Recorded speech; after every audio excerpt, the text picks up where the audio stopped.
आज शुरू करते हैं ग्रीन रिवॉल्यूशन क्लास 8 में। और फर्स्ट चैप्टर का ये टॉपिक है ग्रीन रिवॉल्यूशन। तो इसे हम आज स्टार्ट करेंगे। सभी बच्चे इसे ध्यान से देखेंगे। A general improvement in crop yield and food production occur in our country between 1960 and 1980। जो बिल्कुल जनरल जो इम्प्रूवमेंट हुआ था हमारी फसल उत्पादन की, अगर हम बात करें हमारे देश में, वो 1960 से 1980 के बीच में किया गया था। It was a turning point in Indian agriculture. ये भारतीय कृषि के इतिहास में एक बहुत बड़ा टर्निंग पॉइंट रहा। This is commonly refer to as golden era of agriculture और ग्रीन रिवॉल्यूशन। ये जो है इसे गोल्डन एरा के नाम से या एग्रीकल्चर में ग्रीन रिवॉल्यूशन के नाम से, कहने का मतलब 1960 से पहले की अगर हम बात करें तो उस समय हमारे देश में जो फसल उत्पादन था वो इतना अच्छा नहीं था। लोगों की जनसंख्या के अकॉर्डिंग उन्हें खाने पीने की बहुत बड़ी समस्या थी। तो भारतीय सरकार ने एक वहाँ पर कदम उठाया और ये कदम 1960 और 1980 के बीच में बड़े लेवल पर उठाया गया।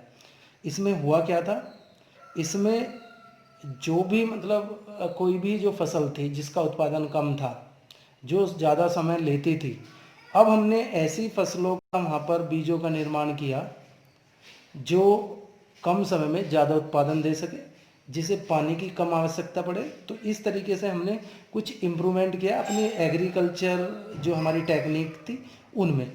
This is commonly referred to as golden era of agriculture और द ग्रीन रिवॉल्यूशन। इसे ही हम ग्रीन रिवॉल्यूशन के नाम से, इस पीरियड को हम ग्रीन रिवॉल्यूशन के नाम से जानते हैं, क्योंकि इसमें फसलों का जो उत्पादन था वो बड़े लेवल पर किया गया। We have become self sufficient in food. हम फूड की अगर बात करें उसमें हम आत्मनिर्भर बने। 1960 और 1980 के बीच में हमने बहुत ही बड़े लेवल पर उत्पादन किया और हम आत्मनिर्भर बने। We are able to have surplus crop to stock. हमारे पास जो था अतिरिक्त स्टॉक था फसलों का। And use in natural calamities, जिनका प्राकृतिक आपदाओं में प्रयोग किया जाता था, लाइक रोड एंड फ्लड। कुछ जो उस समय जब रिवॉल्यूशन हुआ तो हमारे पास पर्याप्त मात्रा में भोजन हो चुका था, जो हम जब हमारे ऊपर कोई प्राकृतिक आपदा आती है तो उस समय हम उस जो फूड हमने स्टोर कर रखा था उसका हम यूज़ करते थे।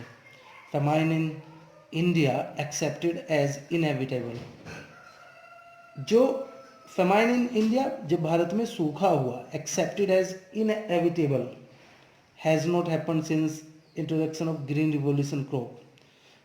शुरुआत में जब मतलब कुछ फसलों को हमने आवश्यक रूप से इस तरीके से इंट्रोड्यूस किया कराया जो सूखे में भी हो सकती थी। The food security that was Paramount item on free India agenda.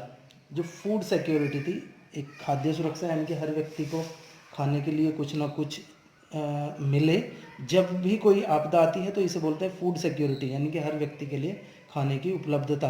That was Paramount item on free India agenda. ये एक सबसे ज़्यादा बड़ा एजेंडा था भारत की सरकार के सामने। वॉज दस अचीव्ड, जिसे इस प्रकार से अचीव किया गया, यानी कि ग्रीन रिवॉल्यूशन हुआ उसके बाद में जो भारतीय सरकार का एक एजेंडा था प्राथमिक रूप से कि हर व्यक्ति को खाने के लिए कुछ ना कुछ मिले, तो ये वाला जो एजेंडा था भारतीय सरकार का, उसने इसे अचीव किया ग्रीन रिवॉल्यूशन के जरिए। The credit for green revolution goes to the great agricultural scientist of our country. जो ये क्रेडिट है ग्रीन रिवॉल्यूशन का, एक महान वैज्ञानिक थे हमारे देश के, डॉक्टर एम.एस. स्वामीनाथन, इनको जाता है। इन्होंने ही उस समय बेहतर किस्म के बीजों का निर्माण किया। नई जो टेक्निक्स थी पानी के लिए, नई नई टेक्निक उन्होंने निकाली।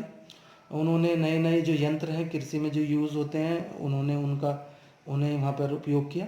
तो डॉक्टर एम.एस. स्वामीनाथन, उन्होंने ग्रीन रिवॉल्यूशन के लिए नींव रखी और वो ही उन्हें ही इसका क्रेडिट जाता है। He is the recipient of the world food prize for fighting against hunger. वो जो संसार में लोग भूख से मरते थे उनके लिए एक तरीके से उन्होंने, हमारे देश में ऐसे बहुत सारे लोग थे, उनके लिए उन्होंने एक तरीके से अनाज की उपलब्धता कराई। तो ये ग्रीन रिवॉल्यूशन है। Green revolution means it was a time between 1960 to 1980। At that time doctor M S Swaminathan invented a different type of seeds which give the large production of any yield।